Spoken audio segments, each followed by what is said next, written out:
আসসালামু আলাইকুম সবাইকে। কেমন আছেন সবাই?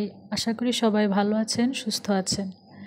আমিও আল্লাহর রহমতে ভালো আছি। আজকে আমার সংসারের কোনো কাজ দেখাবো না, রান্না বান্না নাস্তা কোনো কিছুই দেখাবো না।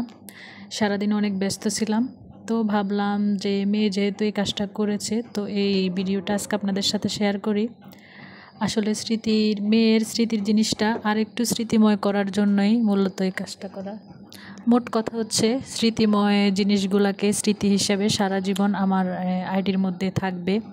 তো আমার মেয়ের জিনিসগুলো যেহেতু প্রায় অনেক খেলনাই নষ্ট হয়ে গেছে, তো যে কয়েকটা জিনিস আছে যদিও নষ্ট হয়ে থাকে তাহলে মেয়ের স্মৃতি হিসাবে জিনিসগুলো থেকে যাবে। তো এটা হচ্ছে গতকালকের ভিডিও। মেয়ে সবগুলা খেলনা আর কি নামিয়েছিল, ছোটোবেলার যত জিনিস আছে সব কিছু আর কি মুছে আর কি পরিষ্কার করে রাখবে।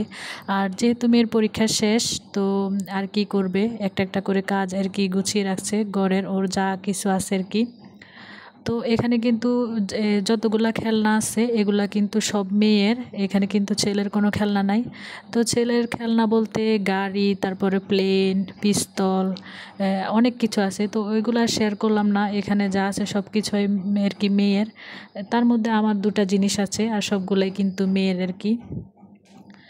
তো সবার কাছে শুরুতে একটা অনুরোধ, যে যেখান থেকে আমার ভিডিওটি দেখছেন অবশ্যই একটা লাইক দিবেন।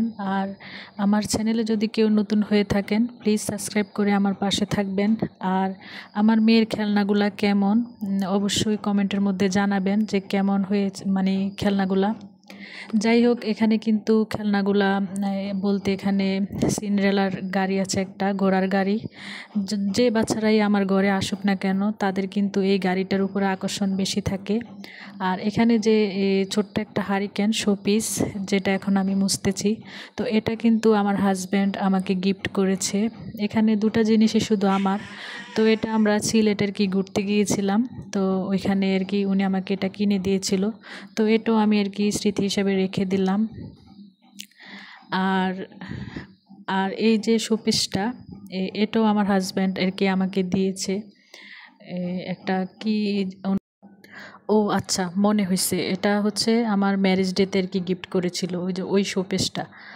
আর এটা হচ্ছে এই পুতুলটার দুটা পা কিন্তু অনেক সুন্দর ছিল। তো আসলে আমার ঘরে যে বাচ্চারা আসে তাদেরকে কিন্তু আমি খেলনা হাতে দেই, বা কান্নাকাটি করলে কিন্তু দিতে বাধ্য হই, কি করব, বাচ্চা মানুষ, ওদেরকে তো থামাতে হয়। তো সেজন্য মেয়ে আবার আমাকে একটু বকাবকি করলো যে তুমি যা আমার খেলনাগুলা যে চায় তাকে দিয়ে দাও। অনেকগুলা খেলনাই কিন্তু এখানে নষ্ট করে ফেলেছে। আর বলতেছে এখন সব কিছু মুছে আমি কিন্তু সুন্দর করে গুছিয়ে রাখবো, তুমি কিন্তু কাউকে দিবা না। আর খেলনাগুলো একটু লুকিয়ে লুকিয়ে রাখতেছে সামনে, বলতেছে যে 2-3টা খেলনা আর কি একটু সামনে রাখবো, ওইগুলো আর কি যদি বাচ্চারা কান্নাকাটি করে ওইগুলা দিবা, আর যেগুলা ভেঙে নষ্ট করে ফেলে ওইগুলা কিন্তু দিবা না।